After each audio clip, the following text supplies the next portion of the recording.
Good afternoon, everybody, and welcome to the Day After Podcast. My name is John. I'm here with my wife, Haley. Hello. And we would like to introduce you to the least scripted episode we've ever done on this show. That's accurate. We just spent the last month or two rewatching every episode of 2000's Aqua Teen Hunger Force, produced by Dave Willis and Matt Maiellaro for the Adult Swim block Adult Swim. The Adult Swim block. Are you convinced it's improv now? So, if you're here, chances are you already know what this is. If you don't already know what this is, I have no idea how to explain it to you. You honestly should leave. The show, it's not like this was a new show that got canceled a while back. It's now been off the air for 6 years. Yeah, it's been a long while. So this was one of those, I like to call it pre-stoner Adult Swim. And there's that joke that, Adult Swim was never pre-stoner, or Adult Swim was never stoner in the first place. But this is not a show that I feel like was designed for people who like to get high. I feel like it was designed for people with a very specific set of humor. Yeah, I'm glad. Okay, yes, the stoner joke is easy to make, but it's like the Sonic the Hedgehog is bad joke. Yeah, even if there's a grain of truth, it gets old really fast. Right. One thing that I'm not here sucking Adult Swim's dick, but Adult Swim did have a history of throwing money at things just to give it a chance to other shows that wouldn't cut it, to the point where this show, they had to lie basically and say that it was a detective show to get it pitched because they didn't want food products doing nothing for the entire runtime. And that lasted 2 episodes. Yeah, and then it becomes food products doing nothing. In which case, this is, you look up on Wikipedia, the two styles of comedy are surreal humor and black comedy. Yeah. Yep, definitely the case. And of course, rather like Courage the Cowardly Dog, what makes the show are like its villains. Well, no, okay, let me rephrase it. Its main characters are hilarious, so let's maybe dive into those first. I've been thinking about this for a long time, and in the same way that we opened up the Ed and Eddie podcast with Eddie, I think that Master Shake has been so absurd. Like, Meatwad and Carl and Frylock all have out-of-character episodes. Shake has never been more laser-focused on exactly what he is. Right, and I feel like what he is the easiest to define and thus the easiest to perform. So I think there is a reason for that. I can assume that there's a lot of people out there who don't like Shake. I think he's hilarious. He has some of probably the best lines in the show. I'm not disagreeing with you. This comes from a person who now officially grew up with this show. The show premiered when I was 9 years old. Yes. And so this now qualifies as nostalgic for me, and I'm going to try to convey the show's humor without basically throwing a wall of quotes at you, because that's what I'm going to do. Yeah, this show is quotable as hell, and it's definitely defining for us because Adult Swim, we were the perfect age for Adult Swim. For this show, yes, but Adult Swim in general. We were just the perfect age. We were not the intended audience, but we were the audience who watched it. We were an audience. Matt and Dave, Jesus Christ. It wasn't even like, it was back in the days before they just threw anybody at a project. They made these characters for Space Ghost Coast to Coast, and I found this out today. The episode that they were in of Space Ghost, that episode didn't air until Aqua Teen was already popular. Oh, nice. So after it was popular, you see these really prototypical versions of these characters. Yeah. Sorry, Shake. Shake, what the fuck are you? He's a milkshake. Shut the fuck. Sorry. He's a milkshake who's an asshole. And there's so many. Again, I'm not gonna throw quotes at you, but there are a lot of running gags with Shake in particular. Number 1, he has the very vaguest idea of what sex is. Just that he wants it? He wants it, and that he knows that if he gets it, he's cool. What a terrible... He's... God damn it, Dana. Dana Snyder, the voice actor for Master Shake, his audition, his first... Okay, formal's a tough word. His first audition was calling up Dave Willis and leaving a drunken, angry voicemail. That's the perfect audition for Shake. And they wanted him to have kind of like a robot Randy voice, but then Dana Snyder got drunk and called him on the answering machine. And we're not gonna, like, I can't... This is not a show you can make an alignment chart for. But Shake very, very frequently goes out of his way to make life inconvenient for people. Yeah. Chaotic Eve on why are we even daring to do a character? I just said we're not going to. Okay. So not alignment chart, but why are we even daring to tackle these characters one at a time? Because, well, you kept spinning your wheels, so we had to start somewhere. Yeah, I would like that. And I freaking love Shake. I do. I find I can see where people don't like him. I think he's so funny. He's the only person that knows what show he's in. Yeah, and he's. Again, just somebody who goes out of their way to be an asshole. Like, it pisses you off, and then it wraps back around to being funny. Because he's so just... He's not only a bad person, he's literally bad at everything he attempts. He's like... He's bad at being a bad person. He's the ultimate fallible. Yeah. What the fuck? He's got so many... Well... Yeah, he constantly goes out of his way to, like, break the golden rule. I'm not gonna do Shake's best episodes because this all melts together so hard. It does. They're only 15 minutes and they're so easy to chug. Depending on who you are, I could do 10. My wife could do 2, 3. Yeah, you gotta be. Well, careful. my issue is not all of them are funny. In fact, like maybe there's so many. How many episodes are there? There are 140 episodes. Okay, and I'm gonna say maybe like 55% of those are funny. That's fair. I mean, rewatching this again introduced me to my least favorite episode, Dusty Gazongas, and I'm like, oh, they don't ever play this. And I remember just like I was sitting there and through some of the, and again, there was that time there where we were chugging like 3 or 4 in a night, and I'm like, dude, we have to slow down. I can't. I'm sorry. We may move on to the next character. I don't. There's nothing about him. Frylock is the quintessential. I was thinking to go to that character. But okay, we can talk about Frylock. We'll wrap back around. He's the quintessential straight man, and he needs to be a straight man. That's what he is. Yeah, the show has to have a straight man. But like, I also like glimpses of Frylock's personality that are only relevant in individual episodes. Like, he's very shy around women. Yeah, a little bit. And he's weirdly into Jesus sometimes. No, that always bugged the shit out of me. Not like I was asking for like continuity in this show, but it's weird that randomly in Bible Fruit he wants to go to church, and then he's learning about when Meatwad gets knocked over by spiders. Yeah. Sometimes they want to go to church, but only when it's convenient for the plot. Right. Because I don't think any of them care. Right, and yeah, that's probably the best way to describe Frylock, the straight man and the plot device. He's constantly inventing things when things need to happen, like Super Toilet. Yeah, like Super Toilet. And the Time Machine, and just all the other like random mechanics in the show. It's like the Predator, only instead of hunting people, he's crapping. Yeah. Oh my god, that's it, Frylock. He gets a lot of... No, we're not doing episodes. Shit, you pick a character now. So, everybody, I'm going to tell you a story. So imagine me in high school meeting my boyfriend, now husband. And I've talked about many ways this man has tried to seduce me over the years versus showing me things he likes and doing... And there was this point where he thought that the absolute coolest thing in the world was the fact that he could do Meatwad's voice. No. And you did it all the time. I stopped doing it. All the time. You have stopped doing it, but there was that little, like, and this is after we've been dating a while. It was a few months into dating where, like, every other sentence, it'd be a Meatwad quote. In his voice. I don't even dare do it now. No, you can do it. It's a good Meatwad voice. It's just... Diamonds. I don't want to... I'm having why am I married moments all the time. Well, and yeah, those are... Ouch. But no, I love Meatwad, and I love your Meatwad voice. That was not a dig against you. I feel kind of let down now. I'm gonna go play in the dirt. Well, Meatwad's a great character, though. Again, that was not to put you down. I just thought, like, that's how much John loves Meatwad. I love Meatwad to fucking death and back again. He's like an unintelligent child, except when he isn't. Where are these character studies going? Because that's what it is. He's like, he believes he's the pure innocent voice of the world, except when he's not. Mm-hmm. And Meatwad is the one there where when he breaks, like, okay, normally he's like just a lovable childish doofus. When he breaks that character, it's really satisfying.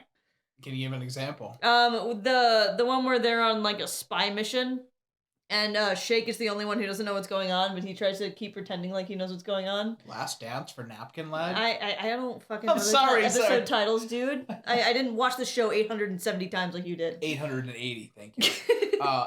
God damn it, man. You do get to be...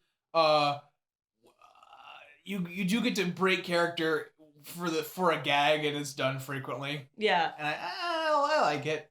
So thanks, Meatwad, for your... Oh god, he's got play friends. Yes, Foxy Brown. What a fucking failure of a podcast Dewey and Vanessa. Well, you're the one who wanted to go in blind. I did want to go in blind because there's nothing I can say that's like, this isn't a show you critique, and that's not to say that it's immune from criticism. No. It's just... This is a show that's hard to just sit down and talk about. A surrealist show, by definition, resists discussion. And in which case, that makes this podcast perfect, because it's weird and rambling. We haven't talked about Carl yet. Carl's last name is Brutana Nadaluski. And what the fuck is this man? What is this man? Okay, so... This is my coworker's favorite character. Tom's? Yes. Yeah! In fact, their friends group did a whole, like, Halloween get-up. Oh, I forgot he watched the show when he was younger. Yes, yeah. My coworker also loves this show. And, yeah, Carl is... So that is a New York accent, right? A Southern New York accent, I believe. He does like the New York Giants quite a bit, so I assume that's what he's pulling. Yes, I'm assuming that's the New York variant of English. His character is also pretty straightforward. He hates the fact that he lives next to food. You're supposed to dislike him and the success. Yeah, well, but he's also hilarious. Like, he has the Shake problem, where, like, you're supposed to hate him, and in that, he becomes hilarious. Stop making jokes, I want to hate you. He's constantly trying to get laid. He refuses to work because he thinks the government should work for you. Yeah, what the fuck? He wears sweatpants and flip-flops and a wife beater and gold chain. He has weird family members. That's my G-Man super fan of the century fantasy fan lamp. And he's just one of those, like, the quintessential worst neighbor is what he's trying to be. Yeah, he's pretty shitty. There are, like, scenes where he's, like, dumping out his piss and throwing out his noodles and... Yeah, he steals their cable, but at the same time, like, they use his pool. It's just, like, a very toxic relationship that gets so funnier. Toxic. Like, it's... And every sitcom in the universe has done weird neighbors. Yes, yeah, and so this is not, like... This is not a weird thing. It's like, what would be the worst person to live next to a bunch of weird food people? It's a little quiet over there at the Maniac Ranch. Yeah. He got his own spin-off show that we didn't watch. He did. Okay, be very careful. It's not a spin-off show as much as it was like it was a web series that sometimes got played in the Adult Swim bumpers. Oh, okay. If you're playing along, it's a short-lived NFL season recap called Carl's Stone Cold Lock of the Century of the Week. In which he talks about that season's NFL games coming up and who he's rooting for, but he does it all in character. Yeah. A format he reprised when COVID hit, and he's like, I'm going to give a graduation speech in character to all these people. Yeah. So yeah, and the Carl is funny less because of who he is, because he's a very, everybody knows somebody like Carl. His interactions with the Aqua teens are hilarious. I want to talk about the humor of the show, because this is we grew up in a high school that really enjoyed random humor, and I think that it's easy to get. There's no subtlety, there's no tact to random humor, and there is a difference between surreal and random. Yeah. And Haley brought an interesting point up during the course of our watching. I'll go for it. Yeah, she said you got to be really careful with surreal humor, because when everything is on the table, oh yeah, it's very hard to be surprised. Yeah, when I said that some of the episodes are boring, sometimes they do really interesting things, or there's a quote that stands out. But a lot of the time I'm sitting there, and Aqua Teen is one of those shows where literally anything can happen at any time to anyone. Literally anything is on the table. So when a giant rabbit robot comes smashing through a mall, or when a gerbil pees into a fountain at the same time as Meatwad and they become each other, I just shrugged my shoulders. This show is constantly walking on a foot-tall, shitty tightrope that was strung across a mall parking lot. Yes. They're constantly fighting that, and the best episodes in the series destroy that tightrope. Yeah. The best episodes are when that surreal humor like completely punches you in the face. I really appreciate when there are fantastical elements that are treated very dryly and realistically, because that fucking slays me. Yes. This is a welcome back to we're rambling still because this show defies explanation. Let me tell you about. Go ahead. Okay, I want to tell you about a show is special to me when it results in a fun viewing experience. Yes. And I'm gonna tell that story. Oh, okay. I worked 4 years in McDonald's in college, and my wife said, "We're all here watching TV thinking about you," because I was working the second shift. I'm pretty sure I was alone when this happened. I mean, in my head, you had friends, but okay. I assume you could be alone. Let's say you're alone. Fine. Okay. And you're like, "Johnny, I'm watching that show you like, Aqua Teen Hunger For." You knew what it was by the time. Yes, and, yeah. It's like, "I'm watching Hands on a Hamburger," that one where they try to get their hands on a hamburger. I'm like, "Oh, great, sweetie." I'm like, "Oh, that's cute. Haha, it's a car. It's a food, not a car. That's funny." And, it's a standard episode, and I think in my brain, I think I was too busy to even bring it up to you if I wanted to. Yeah, you just said like, "Oh, that's great, honey." And then, like... 6 minutes later. 6 minutes later, I text him, "What the fuck?" John, what? What? Hands on a Hamburger is the trilogy capper for the Dr. Wongburger series. It's called Dickisode. Oh yeah, to most people. Yeah, the trilogy including Dickisode, Creature from Black Lagoon, and Hands on a Hamburger. Yeah. My wife didn't know he was in that. Yeah, I did not know that. So I'd seen Dickisode by that point, which is very good, one of the best episodes. And I'd never seen Hands on a Hamburger. And so I was watching this episode, and I was like, "Oh yeah, this is a neat, interesting take." And then Wongburger's face pops out of the hamburger. God, that was so... I cannot explain how funny that was. Just like, what? You don't often text me in all caps. It was fucking hysterical. No, we're since we're rambling along here, but I do feel like we need to talk about the villain some. So mentioning Wongburger, Please. He's funny. The Moonanites. Holy shit. When something is so funny, they become mainly the stars of a spin-off series. They could have been in every episode. They could have been, and they are so goddamn funny. What the fuck are you guys doing? You could talk and you talk and you talk until I laugh, and then you leave. And the dichotomy between the two, between and Ignignut, is just like... They have the perfect energy together. They're the perfect comedy duo. They're like Penn and Teller. It is everything I can take in my brain right now not to quote the entire show. Right, yeah. Let's not get away with quotes here. They're not near as... The Plutonians are not near as funny. Nowhere near as funny. In fact, but they are there. I'm upset that it takes that... Whatever, I don't like them. Yeah. We have my favorite villain, Markula. Yes, I thought... who's like the quintessential like grumpy landlord, except he's also a vampire. Yeah, it clicked for me a couple of weeks ago. I'm like, oh, is Markula because he's Dracula, but his name's probably Mark. Yeah. So he's just that's Markula, and he's constantly sad that whenever he's in any episode. God, he's like, why am I here? This is totally illegal what I'm doing to you. Okay, I'll just spit some people out. Ham Banana. Ham Banana's hilarious. Cody loves the fuck out of Ham Banana. It's so funny. Dr. Weird, hilarious. Oh my god, what the fuck? The Dr. Weird, for the longest time, I only watched... compilations? I only watched Aqua Teen to watch Dr. Weird. And then you turn it off! And then I just turned it off. Or, like, I went and did something else while I'm waiting for the next show to come on. Yeah. Yeah, and compilations of Dr. Weird. Dr. Weird's hilarious. You just watch... You hear from the other room, "Gentlemen!" Yeah, and again, speaking to that, this show is quotable as hell, and that's part of its power. Out of context. I know that my quotes aren't funny. I can't stop. Yeah, quoting is like the lowest form of humor, but that's what, I mean, like, that's where the show shines. This show is going to be impossible to sell to people. Yeah, like, "Gentlemen, behold corn." We could just rattle off some quotes. There's not a single bad word in that question. You don't know. You can't learn unless you ask things. God damn it. The show is God, can I go on? Yes. The show had a movie in 2007. Honestly, I think that some shows should not get movies. Yeah, this was one. The show only works because of its short format. I think an hour-long special, a half-length movie for TV would have been great. Yeah. This did not need a movie. They do not, it's like an expired Vine star. They do not know what to do with that extra time. Yeah. Whoo boy. The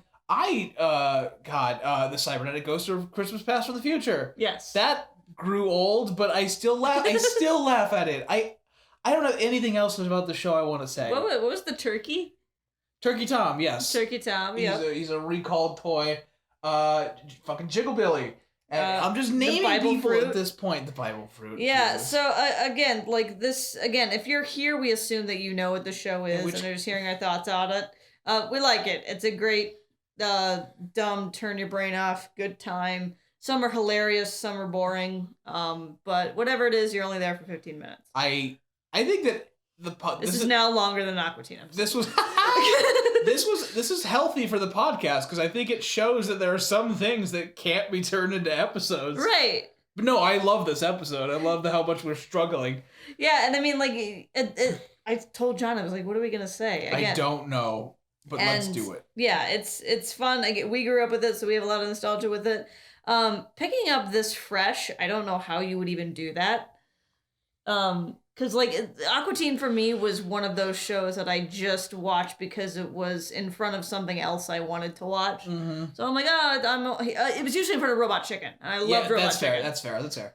But you have to understand from my perspective, turning this on at 11 or whenever it was on and having this show that is absolutely nothing like any other show and being less entertained, more severely confused what it was. Yeah.